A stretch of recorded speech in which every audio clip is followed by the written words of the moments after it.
back to the Good Enough Garage. On today's episode, we're going to be working on getting the fuel system all installed in the S-Bomb. On the last episode, you noticed we got the radiator installed, and that came out really nice. I don't have the bracket installed yet because I'm waiting for it to dry real good before I put it on, but it's painted, it's ready to go.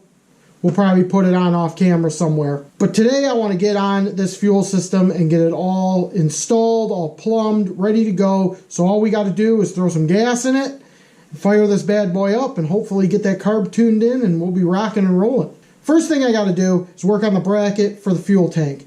This truck, for some reason, they pulled the stock fuel tank out of it. All the brackets, the straps, everything was missing out of this truck. I'm assuming they were going to put a fuel cell in it at some point. I like putting the stock fuel tank back in it because it just makes things a lot easier, frees up all that bed space. You don't have to worry about a fuel cell or any of that. I put a post out on one of my S10 groups asking if anybody had this bracket because no junkyards around me had it, and I'll be damned if I'm laying out in the snow in a picking pole trying to get that. A lot of people thought that I was just looking for the straps, said, oh, just go to AutoZone. No, I was looking for the bracket for the straps. The straps were easy to come by. I ordered those off of Rock Auto.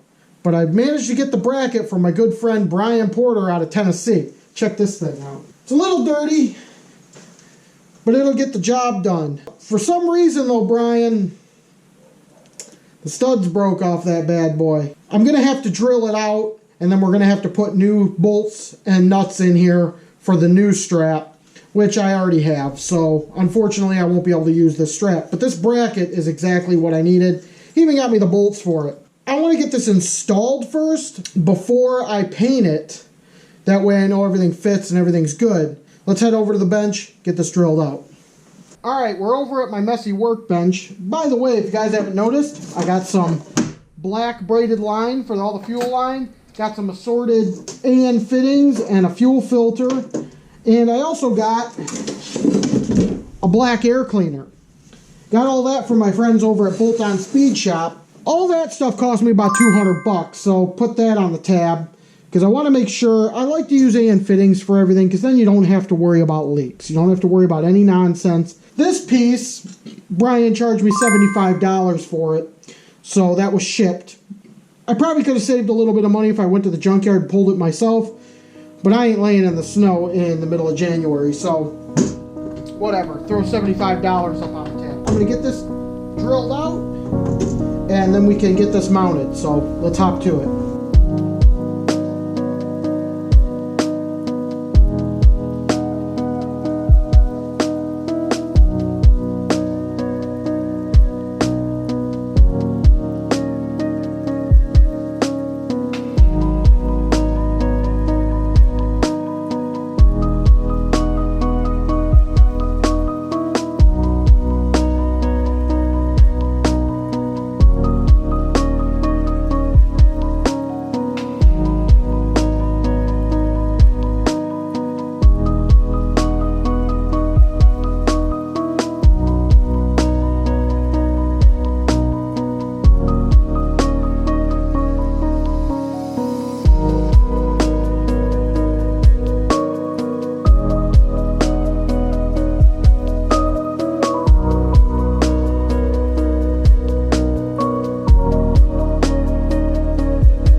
Alright guys, got the fuel tank installed. That was a bitch, getting these straps to go the way I wanted them to.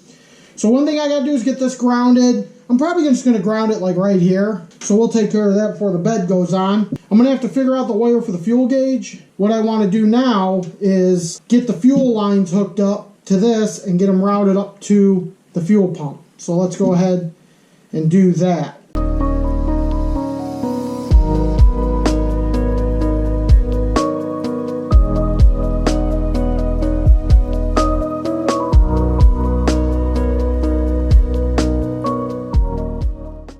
So if you guys notice, the S-bomb's all put back together and back down on the ground.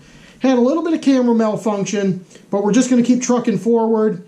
And you guys didn't really miss much. It was just me swearing and cussing a lot and trying to get this thing put back together. So not a big deal. You also missed my friends coming over, helping me take the bed off and putting the bed on. But, you know, whatever, I'm sorry. But a big thanks to Kyle and Mike and Ryan for helping me get this thing put back together. Ran into a couple of little snags. Come to find out the drive shaft is actually about 1.5 inches too long. I'm sending that over to the local drive shaft shop, and we're going to get that cut down and remade so that it'll fit in this truck, and then we can start driving this thing, because it does fire up and it does run. Check it out.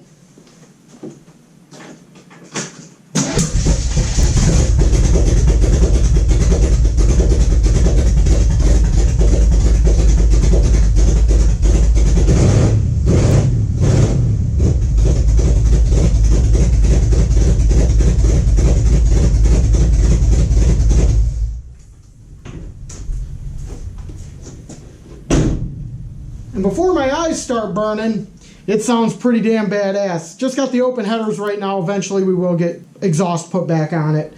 But I'm really happy with the outcome of where we're heading. I got the front end put back on it. There's some masking tape that I think somebody left on the headlights when they painted this thing, because why take the headlights off when you could just tape them? There's some masking tape I could not get off of that thing, so I'm going to have to fight with that to try to get that off. And there's some other odds and ends stuff that I'm kind of scratching my head going, why did you do this? A big one is 3 of the wheels had these spacers on them. Why they did, because the truck looks a lot better without them. Why they had these spacers on it, I'll never understand. And then the rear passenger side one didn't even have it. So, anybody need some spacers? Anyway, truck's coming along good. Got that drive shaft issue I got to come and look into. Got to get some door panels for this thing. Got to get some speakers in it so we have tunes. But let me bring you guys in, walk you around this thing, show you what's going on with it. And then I'll let you guys know what's coming up next. So let's check it out. So here we got the engine. This air cleaner, I picked it up. I was going to have Aaron pinstripe it. I think it's going to hit the hood, so we might want to rethink our air cleaner ideas. I cleaned up some of the wiring over here, but I'm going to do a better job on that. Got my radiator piece all installed real nice. I mean, everything's wired, looks good. That ground block over on that side looks really good. Really happy with this thing. Also got the grill put on it, but here you can see that masking tape. It's like caked on there, so I'm either going to have to try to get that off, or we're going to have to get some new headlights. And then here's my drive shaft on the floor. Got to get that shortened a little bit. We'll go into the interior. Interior looks really good. Got the bench seat in it. Got the shifter all mounted.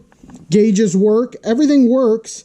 Speedometer, I don't know if that's working yet. It's probably still going to need some calibration because it's doing 100 right now.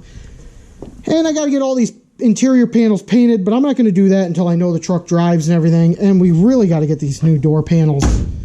The bed's on. Going to be getting rid of these wheels. I think the rear, I'm going to leave it pretty much the same. I might drop it a little bit, but I kind of like the height of it. The front, on the other hand, we're going to get that dropped.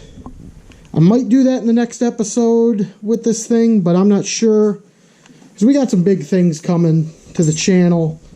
The radio does come on, but there's no speakers in it, so I don't know if they work. Like I said, all the gauges work.